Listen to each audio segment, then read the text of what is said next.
Le gratin mondial du bridge réuni à Strasbourg durant les 15 prochains jours. Le 10e Open européen transnational s'est ouvert hier. 15 000 joueurs de 40 pays vont y participer et les jeunes ne sont pas en reste puisque la finale du championnat de France scolaire et cadet s'est greffée à l'événement. David Meneux et Yves Le Digue. C'est bien connu, le bridge est une distraction pour vieilles rombières. Le cliché ne tient pas longtemps en entrant dans cette salle du Parc des Expositions de Strasbourg. 406 jeunes de 9 à 17 ans, passionnés de bridge, en lice pour un titre de champion de France.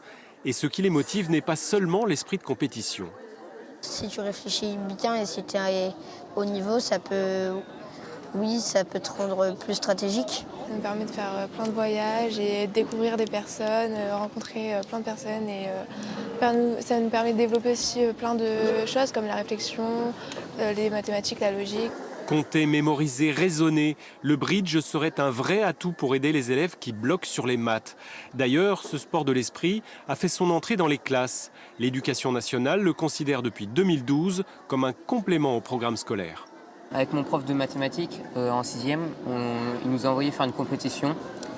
Et on s'est qualifié pour une compétition à Paris. Et ça m'a bien plu et à mon partenaire aussi. Du coup, on a continué à jouer et on fait des compétitions de temps en temps. La Fédération française de bridge s'est donc donné les moyens de casser les clichés. Elle cherche à rajeunir autant que possible le vivier des adeptes.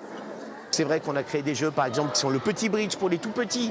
On peut jouer au bridge très très jeune maintenant, je veux dire, qui sont des jeux de bridge très très simplifiés. Puis on est passé au mini bridge, qui est un jeu très simple où il n'y a pas d'enchères, donc qui est un jeu qui est plus facile à jouer, et enfin le bridge. Donc aujourd'hui, il y a plein d'outils qui existent pour apprendre le bridge à tout âge. À tout âge et comme on veut. On peut aussi apprendre à jouer au bridge en ligne avec des professeurs qui vont vous faire un cours en ligne. Les jeunes d'un côté, l'Open de bridge de l'autre. Si le numéro 1 français a 34 ans, le gratin mondial de la discipline est plutôt grisonnant. 15 000 joueurs du monde entier vont s'affronter jusqu'au 17 juin.